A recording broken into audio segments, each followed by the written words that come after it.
BNP chairperson Khaleda জিয়ার জানাজা আগামীকাল অনুষ্ঠিত হবে। এ নিয়ে চলছে প্রস্তুতি। দীর্ঘদিন অসুস্থ থাকার পর রাজধানীর এভারকেয়ার হাসপাতালে চিকিৎসাধীন অবস্থায় খালেদা জিয়ার মৃত্যুর সংবাদে পুরো দেশ শোকাহত। দলের পক্ষ থেকে জানানো হয়েছে, আগামীকাল বাদ জোহর নামাজে তার জানাজা অনুষ্ঠিত হবে।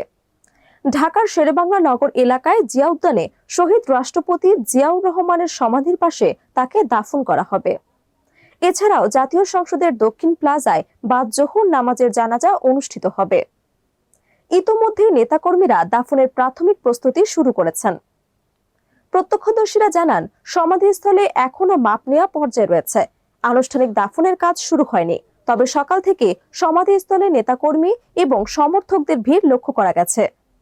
উপস্থিত যুবদল এবং অন্যান্য দলের নেতারা জানিয়েছেন, তারা দাফনের প্রস্তুতি সম্পন্ন করেছেন এবং দলের পক্ষ থেকে শোকের 3 দিনের কর্মসূচি ঘোষণা করা হয়েছে।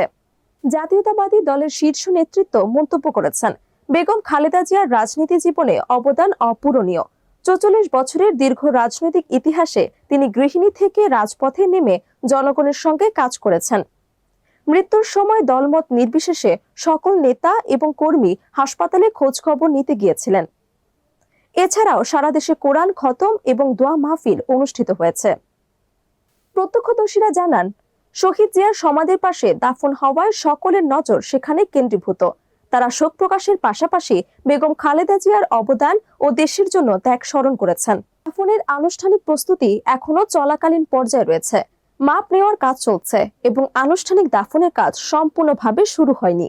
তবে নেতাকর্মীরা জানান, উপস্থিত জনতা শোক জানাচ্ছে এবং আগামীকাল বাদ জোহর নামাজের জানাজা ও দাফন অনুষ্ঠান সুষ্ঠুভাবে সম্পন্ন করার জন্য প্রস্তুত রয়েছেন।